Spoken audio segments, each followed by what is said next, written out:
I won't lie, Africa is the champion of all champions. So I don't go lie to you, my nation is the greatest of all nations. So Africa rise. Welcome to today's edition of Political Watch by Smart Minds Colony.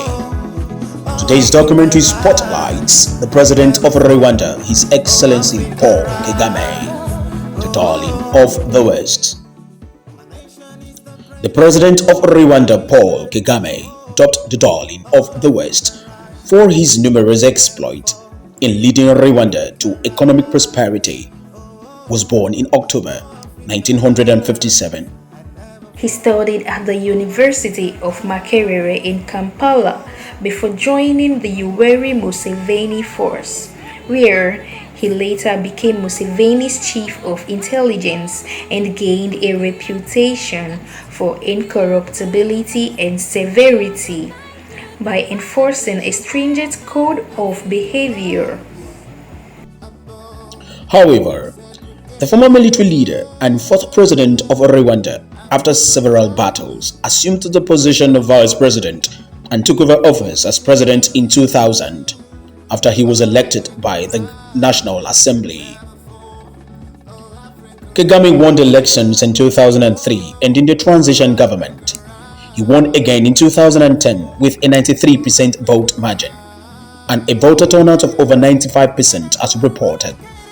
He also won the elections in 2017 with over 98% votes. Paul Kagame's exploits. It is rumored that the benevolent detector recently sent 18 Chinese packing after he found out how they mistreated Rwandan workers and grouping lands of farming from them. Kagame said, "Africa is a peaceful continent. We don't tolerate discrimination here or to be enslaved again.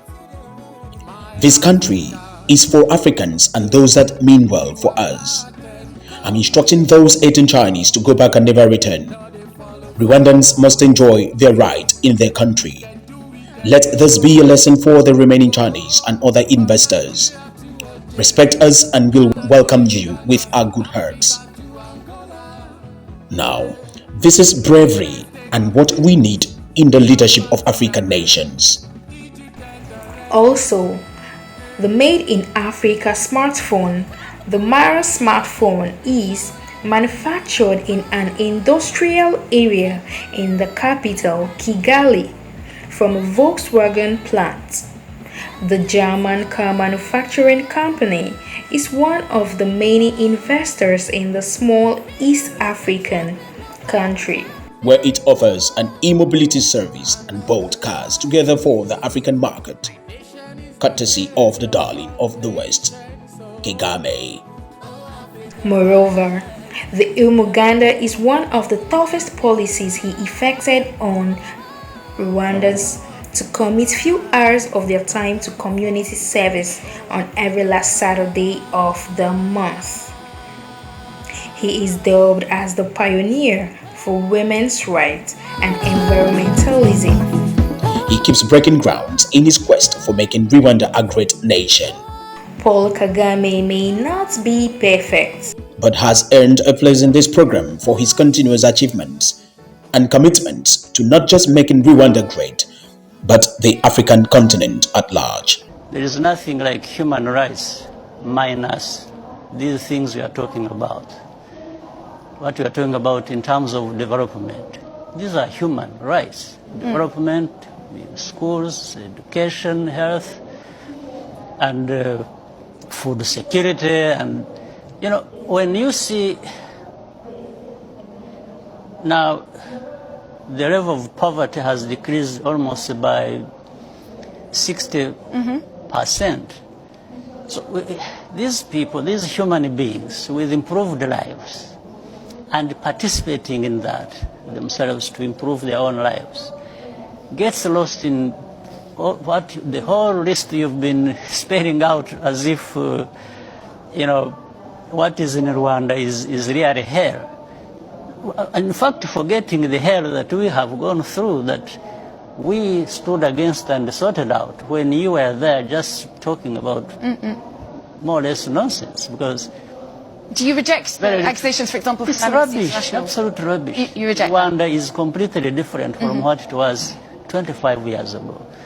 In fact, maybe you need to be looking around in Europe. You are violating people's rights. When we have this problem of people being bundled and sent back to sink in the Mediterranean and so on, and so many people being mistreated in your own countries, why don't you talk about your human rights and stop just offloading everything? Well, this is a development conversation, so no, in the context of development. You are not the one to determine what conversation or what points to raise in any conversation. We are asking questions, this is what I'm saying. You are asking questions and you are giving yourself answers. You really need to stop this superiority complex nonsense about human rights. You think you are the only ones who respect human rights, or others it's about violating human rights. No, we've fought for human rights and freedoms of our people much better and more than anyone, including you people who keep talking about this nonsense. Where we have taken our country from and where it is now speaks for itself. Stay tuned to this channel for our next edition on our Political Watch. See you next time. You too can be part of this community. Follow us on Twitter, Facebook, Instagram, and YouTube. Thank you.